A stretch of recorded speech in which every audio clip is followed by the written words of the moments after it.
Let's make some easy green chicken tamales. First thing I want to do is take a pot and put in my husks to soak for at least an hour.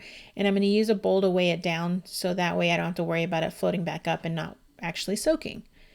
Now that I've done that, I want to rehydrate my rotisserie chicken. It's about 2 cups or maybe 3 cups worth and about half a cup of chicken broth. I'm just going to let that simmer until it heats up. In my mixing bowl, I'm going to take 3 cups of masa, add in 1 teaspoon of salt, 1 teaspoon of baking powder. Now I'm going to whisk all of that really well together, making sure I don't see any clumps of white anywhere before I add in my chicken broth. My chicken broth is just purchased from the store. I'm using 1 can worth or 1.5 cups of chicken broth. Now I'm going to use the paddle attachment on my mixer and go ahead and start mixing that on a medium to low speed. And I just want to get everything incorporated before I add in my fat. Now some people use lard, some people use Crisco, some use vegetable oil. I'll be using Crisco in this case. Now I'm going to clean out my mixing bowl before I do the next step. And I'm going to put in a cup of my Crisco shortening. And I want to kind of get that fluffy so that way it helps aerate the dough and making it a little bit lighter in consistency. Once that's done, I'm going to go ahead and add in my dough from earlier and mix it all well together. Now, what we're going to be doing is what's called a float test to see if our masa is ready. We're going to get a glass of water and take a pebble's worth. If it sinks to the bottom, it's not ready. So now that that's happened, we need to add in more fat. So I've added half a cup of the fat in and I'm mixing it well together to see if this helps. Take another pebble of the masa, throw it in the water and see if it floats. Now that it floats, I'm going to go ahead and get everything ready. You can see here the consistency looks different from what it did earlier. Let's get our mix ready. So I'm going to I'm only using 1/3 of an onion here because it's really strong right now. So otherwise I would use at least 1/2 of an onion. Chop it up into little pieces, set it aside, and we'll go ahead and get our tomatillos ready.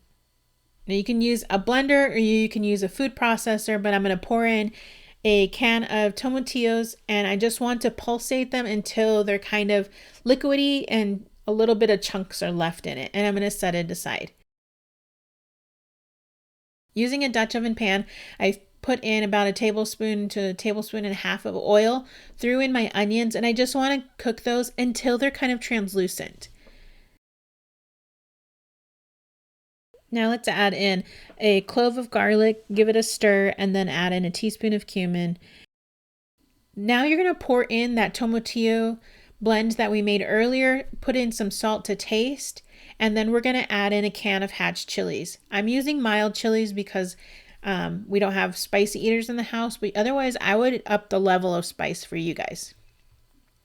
Throw in the shredded rotisserie chicken that you had from earlier that we hydrated and mix everything together. Let it simmer for a few minutes before you transfer it over to a mixing bowl that's much lighter so it cools down faster. Now with your husks ready to go ahead and spread on the masa dough. I'm using a rice paddle here. You can use your hand, you can use anything you'd like that will spread easily for you.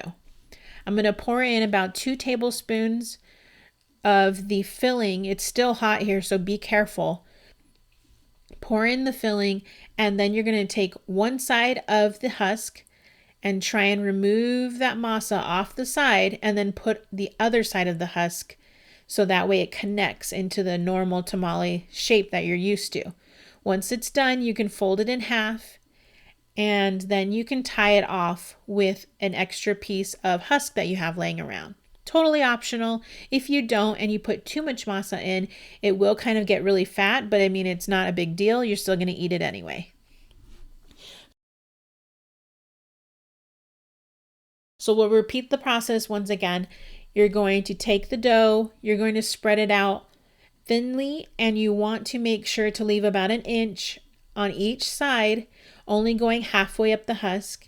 Add in your filling, and then you're going to then you're going to fold the sides. It takes a little practice to get the masa to fall off of the husk easily, but don't worry about it if you don't get it the first time. It just takes practice. Fold them in half, set them aside, and then you're going to prepare your steamer basket. In my case, I used the same pot that I had the husks in earlier. I poured in about 2 inches of water and then put in the basket. It's actually preheating now just so it goes faster, but once I stand all of my tamales up, I'm going to let it steam for 45 minutes.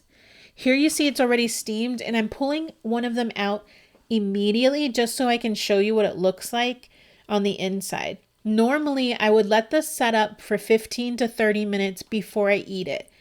The whole point is you want it to pull off of the husk very easily, as you see here. It shouldn't stick, or that means it needs a little more cooking time. Now, very carefully, just taste a little. It's good, yep. And when you serve it, I like to serve mine with rice and beans. You can do whatever you want, but then I pour some of the extra salsa I had on the side, and I'm ready to go.